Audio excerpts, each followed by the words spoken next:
What is up guys, Andy Forest Runner here, and today I'm going to be giving you guys my first impressions of the New Balance Fresh Foam Tempo.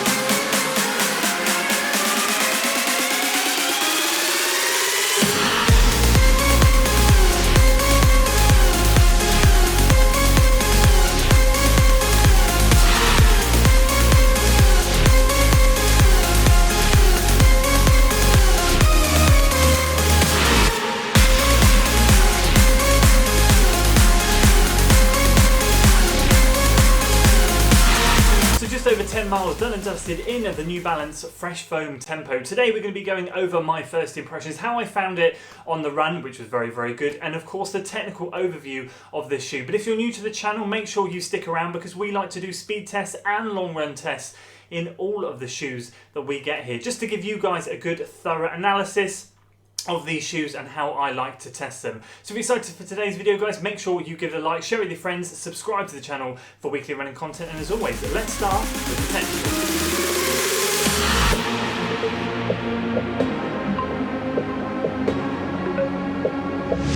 So we'll start off with sizing. I'm normally a UK 13.5. I had to go up a full size to 14.5 because sadly New Balance did not have an extra half size up. When they get to 12.5, they go up full sizes. So this is a 14.5. You guys might want to consider going up just half a size. I think that'd be sufficient because I now have a lot of extra room in here, which we'll talk about shortly. I couldn't find the exact stack height on the shoe, but I do know it's a 6mm heel to toe drop shoe. It's a neutral cushion shoe, pretty much geared up for speedier stuff on the roads, which is really, really good. And let's start by working our way from the heel all the way down here to the midsole to the outsole. So we'll work our way from the heel all the way down. Now we'll start off with the heel and ankle collar area, and I'm just going to start off by saying this is the first speedier shoe that I've had in my rotation for a while. So it took a little bit of adaptation on the first impressions, which we'll talk about shortly.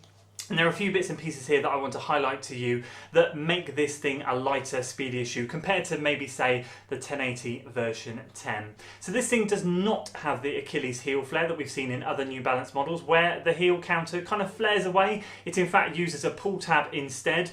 If I'm perfectly honest with you, I do quite prefer the heel flare side of this, but this thing caused absolutely no issues whatsoever. And I'd say it was a mid-thickness ankle collar heel area. Bit of padding there, quite plush, but not too much, nothing crazy. And again, exactly the same with the tongue. A nice, what I call medium thickness tongue, nothing too thick, nothing too thin. It is not gusseted like the 1080 version 10, but again, the tongue stretches round quite wide, wraps around the top of your ankle nicely, did not have any issues with the tongue whatsoever.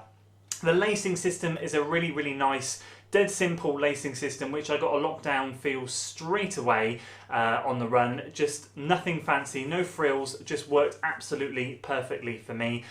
Laces were perfect length as well, not too short, not too long, so that was great. All in all, this top section here was absolutely fantastic. Sort of comfort, it's just everything I've come to expect from a New Balance shoe. And then we move on to the upper. We have an engineered mesh upper, breathable mesh upper with lots of little holes in and around the top here for ventilation, keeping it nice and light. Certainly not the thick web material that we had in the 1080 version 10. We will do a comparison video on that at some point when I put some more miles in this.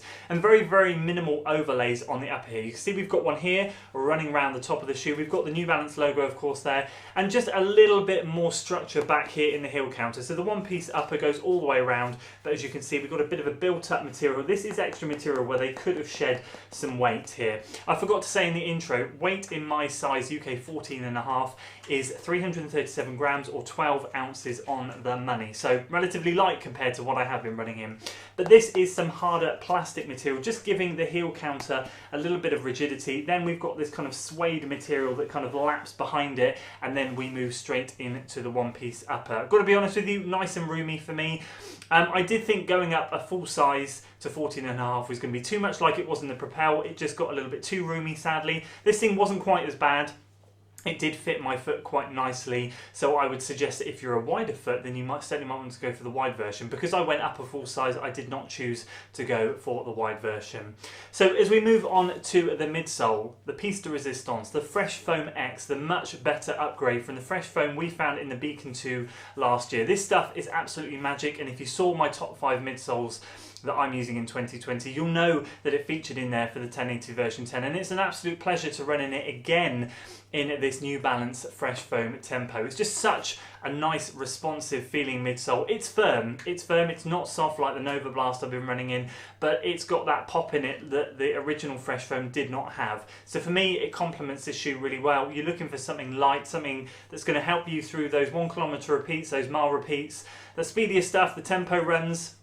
This midsole is going to give you everything that you want it to. And then moving on to the outsole, we've got a very standard outsole pattern here that I've seen on a lot of New Balance shoes lately. We've got some outsole rubber here in this peach colour, which covers the majority of the forefoot to midfoot area. We've then got some exposed fresh foam in a diamond shape here, just to save a little bit of weight. And then again, we have some really thin outsole rubber there. As you can see, or if you missed my Nike React Miler video, you'll see the thickness on the outsole rubber here. That's kind of where I feel that where they went wrong. If you look very closely on the side here, you'll see just how thin this layer of outsole rubber is, which is really going to help with the weight and helps shed a lot of pounds off this shoe. So that, from a technical perspective, is that.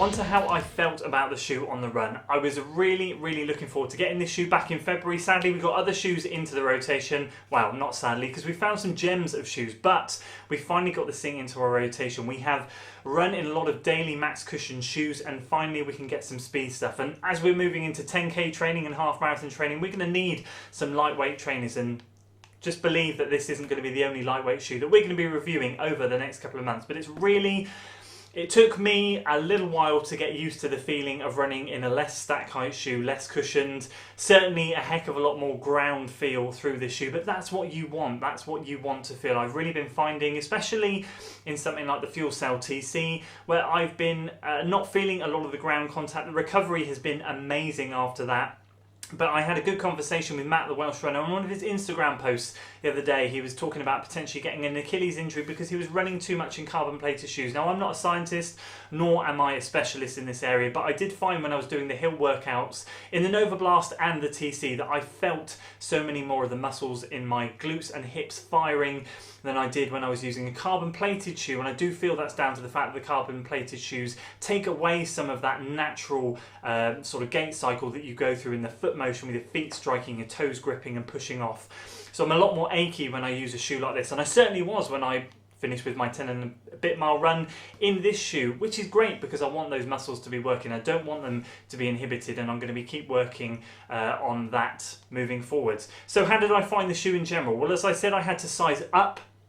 So I was a little bit concerned about the room in the shoe. I was a little bit concerned there was going to be a bit too much room. But overall, it was just absolutely perfect. The fit was great. I have a little bit too much room in the top here, but not enough to complain. And actually moving into the summer months, that's not a problem. We're going to give our feet a little bit of room to sweat and swell and fill out the upper material here, which is great because the upper material is so lightweight. It took a little bit of time to get used to the 6mm drop again because, of course, we've been running in the Nova Blast, which is 10mm, putting so many miles in that, nearly at 200 miles in that shoe. So that review will be coming later in the week. So to go back down to a 6mm, it's always a bit of a shock, but it's great to rotate your shoes just to give yourself get yourself used to it, get your Achilles used to it, get used to running in that different drop shoe. And overall, it was just such a super comfortable ride. Everything I've come to love in New Balance. The Freshfoam X, as I said, is just absolutely killing it right now with the midsole, and I cannot wait to run in more New Balance shoes. How I'm going to be using this moving forward? Well, we're going to be doing a speed workout later in the week, hopefully some 1 kilometre repeats, and then we've got a long run this weekend. So we're going to be putting this thing through its paces. I'm super happy with how it performed on the easy steady run we did on Tuesday.